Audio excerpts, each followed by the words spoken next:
दोस्तों, सुशांत सिंह राजपूत को लेकर हर दिन नए खुलासे हो रहे हैं। हर दिन रिया चक्रवर्ती और उसके लोगों का नया पाप सामने आ रहा है।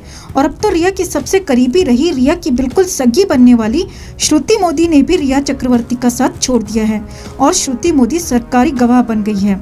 खुद पर कार्रवाई के डर से श्रुति मोदी ने रिया का भंडा फोड़ दिया है। दोस्तों, रिया चक्रवर्ती के काले कारनामे खोल दिए हैं और आखिरी 6 महीने में सुशांत के साथ क्या क्या हुआ वो सब कुछ बता दिया है। श्रुति ने यहाँ तक बताया कि 3 महीने तक तो उसने सुशांत को देखा तक नहीं था। बस सुशांत के साइन आते थे, चेक आते थे और बड़ी बात यह है कि ये साइन फर्जी होते थे। यही नहीं, सुशांत के पैसों से रिया ही करोड़ों की डील करती थी। तो बताते हैं आपको सब कुछ, श्रुति मोदी ने कैसे रिया की पाप कथा को खोल कर रख दिया है। आप भी इसे ज्यादा से ज्यादा लोगों तक पहुंचाएं, वीडियो को शेयर करें और सुशांत की मुहिम पर लगे रहें। पहले 7 अगस्त को ईडी के सामने श्रुति मोदी और रिया चक्रवर्ती दोनों पेश हुए थे और फिर 10 अगस्त को भी श्रुति और रिया से ईडी ने पूछताछ की। मगर इस बार श्रुति मोदी ने ईडी के सामने वो सच उगल ही दिया जिसकी तलाश में ईडी रिया तक पहुंची थी। श्रुति मोदी डर के मारे सरकारी गवाह बन गई और श्रुति ने साफ साफ कहा कि रिया चक्रवर्ती बहुत कुछ झूठ बोल रही है, रिया बहुत कुछ छिपा रही है, क्योंकि सच वो नहीं है जो रिया बोल रही है। श्रुति मोदी ने सबसे पहले खुद ही बड़ा खुलासा कर दिया कि सुशांत के सारे फैसले रिया चक्रवर्ती ही लेती थी। उसको यानी श्रुति मोदी को भी रिया ही लेकर आई थी और सुशांत का मैनेजर बनाया था। यही नहीं, श्रुति मोदी ने बताया कि सुशांत के फोन कॉल्स तक रिया उठाती थी। सुशांत की फिल्मों को भी रिया ही फाइनल कर रही थी और इसीलिए सुशांत के पास छिछोरे जैसी मेगा हिट फिल्म के बाद भी कोई बड़ी फिल्म नहीं थी, क्योंकि रिया सुशांत को कोई भी फिल्म करने ही नहीं दे रही थी। और सुशांत इस हालत में नहीं थे कि वो कुछ कह सकें या फिर कुछ कर सकें, क्योंकि सुशांत 3 महीने तक सोते रहे थे। जी हाँ, ईडी ने पूछा कि सुशांत की हालत कैसी थी तो श्रुति मोदी ने बताया कि सुशांत हमें लगातार 3 महीने तक दिखे ही नहीं थे। इस दौरान सिर्फ सुशांत के साइन होकर चेक आते थे। यही नहीं, श्रुति मोदी ने यहाँ तक बताया दोस्तों कि उसे ये भी पता लग चुका था कि वो साइन सुशांत के नहीं थे बल्कि फर्जी साइन थे और ये फर्जी साइन या तो रिया या फिर रिया का भाई शौविक कर रहे थे, लेकिन हमें अपना मुंह बंद ही रखना था।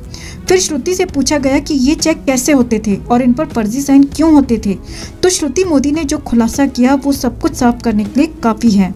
श्रुति मोदी ने बताया कि सुशांत की कंपनियां, सुशांत के इन्वेस्टमेंट्स, यहाँ तक कि सुशांत की प्रॉपर्टी को लेकर भी सारे फैसले रिया ही ले रही थी और वो अपने हिसाब से ही पैसे खर्च करती थी। कई बार लाख तो कई बार करोड़ों के चेक भी साइन होकर आते थे और इन सब में भी फर्जी दस्तखत ही होते थे, लेकिन मुझे इस पर बोलने की कोई परमिशन नहीं होती थी।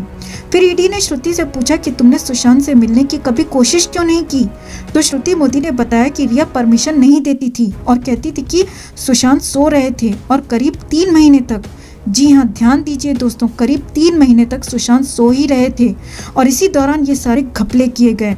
श्रुति ने बताया कि इसके बाद मैंने रिया और सुशांत के साथ काम करना छोड़ दिया था। श्रुति मोदी ने बताया कि फरवरी 2020 में उन्होंने सुशांत का साथ छोड़ दिया था।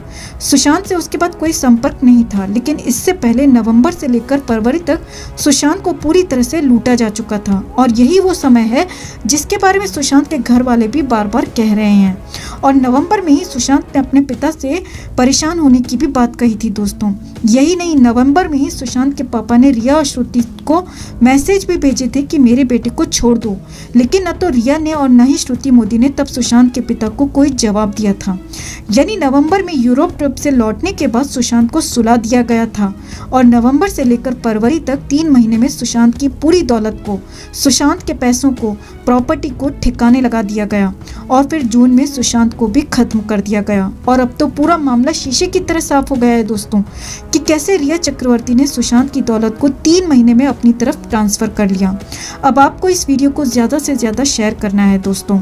हर अपडेट के लिए बने रहें हमारे साथ, क्योंकि आप हैं तो हम हैं।